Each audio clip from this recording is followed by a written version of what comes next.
नमस्कार साथियों। तो आप सभी लोग तैयार हो जाइए अपने अगले पेपर की ओर, जिसका नाम है फूड न्यूट्रिशन एंड हाइजीन, जो बीए फर्स्ट ईयर में एक नया चैप्टर जुड़ा है। ठीक है, आहार एवं पोषण। चलो तो इसके हम 30 क्वेश्चन का एक सेट देखते हैं। पहला क्वेश्चन है, अनुकूलतम पोषण किसे कहेंगे। ठीक है, तो ये कहेंगे जो हमें स्वस्थ रखे, ऊर्जा दे, शक्ति प्रदान करे। ठीक है, तो इनको हम अनुकूलतम पोषण कहते हैं। तो ये स्वस्थ शरीर और ये सब किससे मिलता है, जैसे कि हम फल खाएं, अच्छे अच्छे खाना खाएं, जूस पिएं। ठीक है, तो इनसे हमें शक्ति प्रदान होती है। अगला देखते हैं हम, सुदृढ़ एवं सुसंगठित मांसपेशियों का होने की वजह होती है, तो वह होती है अनुकूलतम आहार से। ठीक है, अगला तीसरा नंबर क्वेश्चन देखते हैं हम, शरीर में क्या प्रभाव पड़ेगा उचित व उत्तम आहार लेने से। ठीक है, तो शरीर में प्रभाव पड़ेगा, ये शरीर स्वस्थ रहेगा अगर हम अच्छा आहार लेंगे, तो हमारा शरीर अपने आप ही स्वस्थ रहेगा। ठीक है, ऐसा नहीं कि हम चिलम पिएं, गांजा पिएं, तम्बाकू खाएं और स्वस्थ शरीर की कामना करें, तो ऐसा तो हो ही नहीं सकता है। ठीक है, अगर हम अच्छा आहार लेंगे तो हमारा शरीर भी बहुत अच्छा और सुंदर होगा। ठीक है, अगला देखते हैं हम चौथा नंबर, सूखी त्वचा, दाने, दुबलापन, अस्वस्थ शरीर, यह सब किसके लक्षण हैं। तो यह सब हैं अपूर्ण आहार के। जो बच्चे पूरा भोजन नहीं लेते हैं, जैसे कि 2 रोटी की भूख हो और हम 1 रोटी से काम चलाएं, तो भाई काम नहीं चलेगा। उस 1 रोटी खाने से हमारी त्वचा सूखी होने लगेगी, हल्के हल्के दाने निकलने लगेंगे, हम दुबले पतले हो जाएंगे और एकदम अस्वस्थ रहेंगे। ठीक है, तो ये अपूर्ण भोजन के कारण होता है, इसलिए हमें पूरा भोजन लेना चाहिए। अगला देखते हैं, अनुकूलतम आहार से व्यक्ति कैसा रहेगा। तो अनुकूलतम आहार से व्यक्ति स्वस्थ व क्रियाशील रहेगा। ठीक है, अगर हम अच्छा खाना खाएंगे तो हम अपने आप स्वस्थ और मजबूत रहेंगे। जैसे देखा होगा आपने, नेता विधायक खूब बढ़िया बढ़िया खाना खाते हैं और वो खूब लंबे चौड़े मोटे मोटे रहते हैं। तो ऐसा ही अगला है 6वां नंबर, संतुलित आहार में क्या होता है। तो संतुलित आहार में 6 चीज़ें होती हैं। वो होती हैं प्रोटीन, गुड़, वसा, कार्बोज, विटामिन और मिनरल।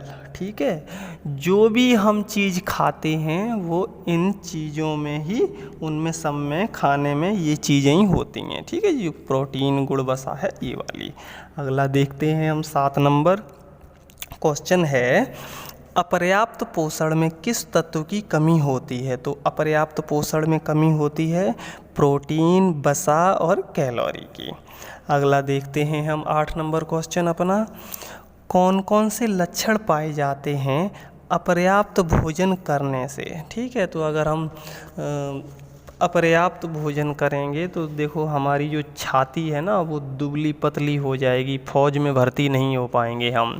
ठीक है, और ये मुड़े हुए कंधे हैं, ये टेढ़े मेढ़े से हो जाएंगे, पेट आगे की तरफ लगेगा, एकदम ये मान के चलो हम कार्टून की तरह हो जाएंगे। कहीं भी जाएंगे तो हमारी हंसी उड़ेगी, हम एकदम अस्वस्थ रहेंगे और एकदम अच्छे नहीं लगेंगे। ठीक है, ब्याह शादी वाले आएंगे वो भी लौट जाएंगे, कहेंगे क्या हमें चिरपांजी दिखा दिया है। ठीक है, जो कार्टून में नहीं आते हैं टेढ़े मेढ़े, तो वैसे ही हम हो जाएंगे अगर हम अपर्याप्त भोजन करेंगे तो।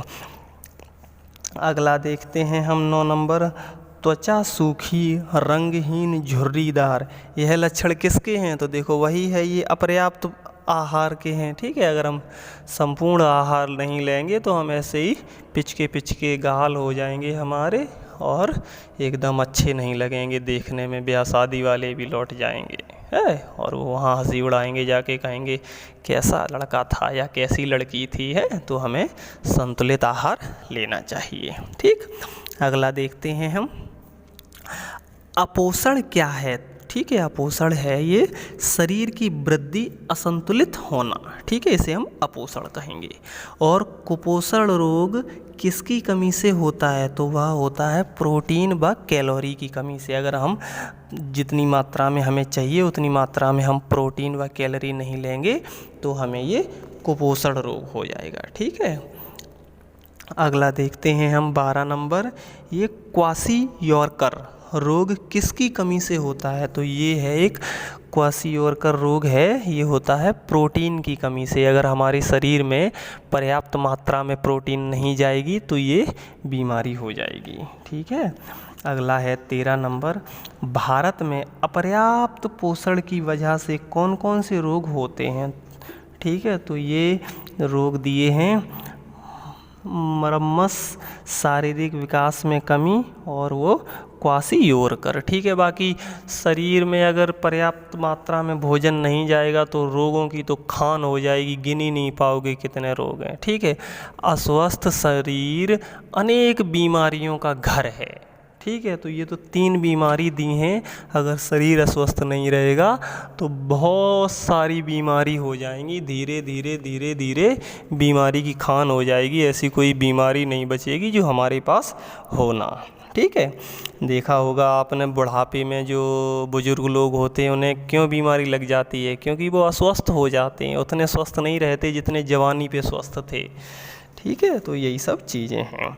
14 नंबर क्वेश्चन देख लेते हैं, न्यूनतम विकास का मुख्य कारण है, तो न्यूनतम विकास का मुख्य कारण है अपर्याप्त पोषण, ठीक है। अगला है 15 नंबर, शारीरिक कमजोरी, अक्रियाशील आलस्य, यह सब उत्पन्न करते हैं, तो ये सब रोग उत्पन्न करते हैं। अगर हमारा शरीर आलस का रहेगा, क्रियाशील नहीं रहेगा, कमज़ोर रहेगा, ठीक है, तो हमारे अंदर आलस आएगा, और जब आलस आएगा तो हम खटिया पे पड़े रहेंगे, किसी काम में मन तो लगेगा नहीं हमारा, तो ऐसी स्थिति में हम रोग के शिकार हो जाएंगे धीरे धीरे, ठीक है। अगला क्वेश्चन देखते हैं हम, भोजन में पौष्टिक तत्व की कमी, न्यून मात्रा गुण रहित आहार कैसा आहार कहलाएगा, तो ये आहार कहलाएगा अपर्याप्त आहार। अगला देखते हैं 17 नंबर, भोजन में ज़्यादा मात्रा में कैलोरी लेने से कौन सा रोग उत्पन्न होगा, तो वो होगा ओबेसिटी। देखो दोस्तों, ऐसा है कोई भी चीज़ हम चाहे वह खाने की हो या कोई भी किसी क्षेत्र में हम ले लें, तो ना तो हम ज़्यादा ले सकते हैं ना कम ले सकते हैं, ठीक है। जितनी हमें ज़रूरत है अगर हम उतनी चीज़ लेंगे तो हमारा एक लाइफ बैलेंस होके चलेगी, ठीक है। चाहे पैसा हो, धन दौलत शोहरत कुछ भी हो, अगर हम उसको एक पर्याप्त मात्रा में बैलेंस में, ठीक है, जैसे कि 2 पहियों से साइकिल टिकी हुई है, उसी तरह से अगर हम कोई चीज़ ज़्यादा ले लेंगे तो भी वह नुकसानदायक है, और अगर कम लेंगे तो भी वह नुकसानदायक है, ठीक है। तो अगला देखते हैं हम, आहार अगर असंतुलित रूप में लेंगे तब कौन सा आहार कहलाएगा, तो वह कहलाएगा अधिक पोषाहार, अपोषण, कुपोषण।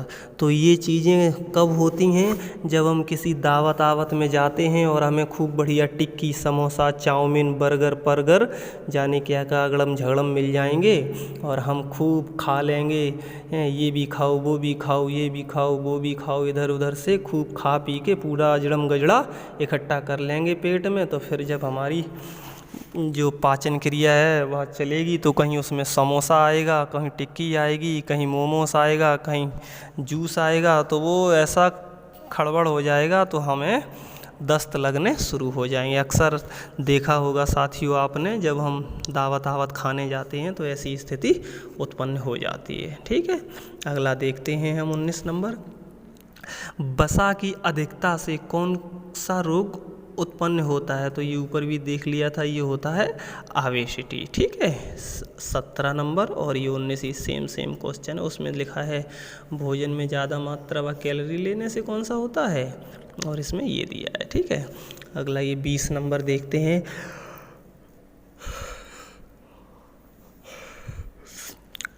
कौन सा भोज्य पदार्थ असंतुलित आहार के लिए आवश्यक नहीं है। ठीक है, वो संतुलित आहार के लिए, संतुलित नहीं, गलत पढ़ गया मैं, संतुलित आहार के लिए आवश्यक नहीं है। तो संतुलित आहार के लिए तला और भुना हुआ, ठीक है, तला और भुना हुआ, जैसे कि कभी कभी चाउमीन बना देते हैं, कभी वो क्या नाम बोलते हैं, पास्ता बना देते हैं, ठीक है, तो ये बोले जाते हैं तले भुने आइटम, और इसकी कोई ज़रूरत नहीं होती है संतुलित आहार के लिए। ठीक है, वैसे थोड़ा बहुत जीभ चट्टो मिट्ठो तो करती है, तो हालांकि उसकी ज़रूरत नहीं है।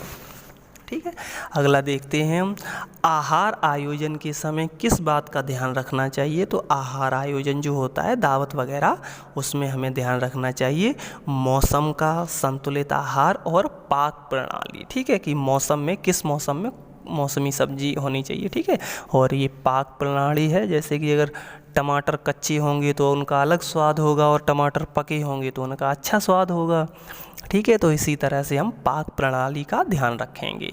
अगला देखते हैं 22 नंबर, रात्रि का आहार होना चाहिए। तो रात्रि का आहार हल्का आहार होना चाहिए। तो गर्मियों में तो इतना हल्का होना चाहिए कि 1 या 2 रोटी और थोड़े चावल और दाल, फर्स्ट क्लास, इससे तो बढ़िया कोई भोजन ही नहीं है। फिर खाने को तो कुछ भी खा सकते हो। ठीक है, ये अगला क्वेश्चन है 23 नंबर, पनीर, दूध, दही, छाछ, रबड़ी, यह सब किसके उदाहरण हैं। तो यह सब प्रोटीन के उदाहरण हैं। देखो इसकी मेन जड़ पकड़ो, जो दूध है उसी से ही पनीर बनता है, उसी से दही बनता है, उसी से छाछ बनती है, तो ये सब प्रोटीन के उदाहरण हैं। अगला देखते हैं हम 24 नंबर, इसमें है तेलिया मछली के उस घटक का नाम बताइए जो कि बच्चों में मस्तिष्क के विकास में मदद करती है। ठीक है, तो एक ये मछली होती है, उसका नाम है ओमेगा 3 फैटी एसिड। ये मछली है, ये अगर छोटे बच्चों को खिलाई जाए तो उनके मस्तिष्क का बहुत अच्छे से विकास होगा, और आने वाले समय में वो डॉक्टर APJ अब्दुल कलाम और नरेंद्र मोदी जैसे महान व्यक्ति बन सकते हैं, ऐसा यह क्वेश्चन कह रहा है। ठीक है, तो अगला देखते हैं हम 25 नंबर, पानी के गंदेपन को नापने के लिए क्या प्रयोग किया जाता है। तो पानी का जो गंदापन होता है उसको मापने की एक स्केल है, उसका नाम है ATU। ठीक है, जैसे भूकंप को सिस्मोग्राफ स्केल से नापते हैं।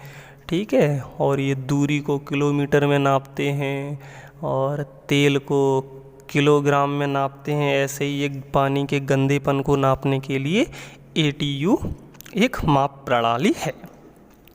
अगला 26 नंबर है, सामान्य गर्भावस्था के दौरान कौन से फल को नहीं खाना चाहिए। तो जो महिलाओं में जो गर्भावस्था होती है उसके दौरान पपीता नहीं खाना चाहिए। ठीक है, और अगर हम इसको खा लेते हैं तो इससे नुकसान हो जाते हैं। तो नुकसान क्या होते हैं, जो कि गर्भावस्था में जो शिशु होता है वो नष्ट होने के चांस होते हैं। ठीक है, तो ये जो लड़कियां हैं वह इस क्वेश्चन को ध्यान से सुने, और आने वाले समय में जब वो गर्भावस्था की स्टेज पे पहुंचेंगी तो इस बात को ध्यान रखें। ठीक है, अगला क्वेश्चन है, गर्भावस्था के दौरान कौन सी मछली खाने से बीमारियों से पूरी तरह बच सकते हैं। ठीक है, तो ये एक मछली है, उसका नाम है फ्रेश ट्यूना।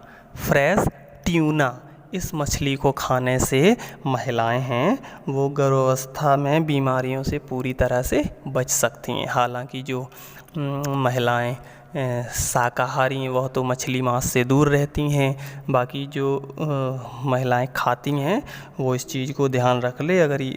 अगर ये फ्रेश ट्यूना मछली मिल जाए तो उनके लिए बहुत ही लाभदायक है। ठीक है, महिलाएं भी खाएं और जो हमारे पुरुष हैं, लड़के, वो भी खा सकते हैं, ऐसी कोई बड़ी बात नहीं है। ठीक है, मगर महिलाओं के लिए ज़्यादा ही लाभदायक है।